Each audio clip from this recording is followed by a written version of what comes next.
Nagpanawagan si President Ferdinand Marcos Jr. sa Kongreso nga pasangkaron ng tax relief para sa mga middle class nga Pilipino. Sa iyasona, ginpanugyan sa presidente nga hindi na pagpabayaron sang income tax sa mga empleyado nga nagasweldo o kung nagakita sang tubtob 350,000 pesos kada tuig.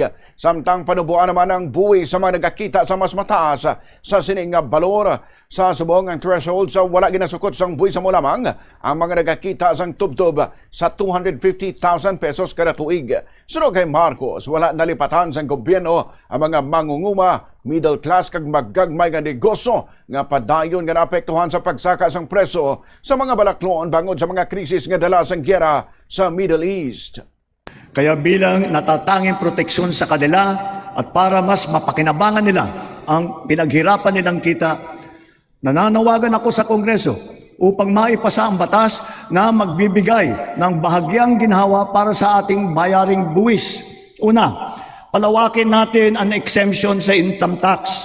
Dagdagan natin ang mga manggagawang malilibre sa buwis sa kanilang kita.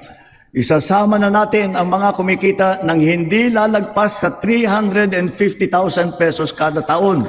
Kasabay nito ang karampatang pagbaba ng income tax ng iba parang manggagawa.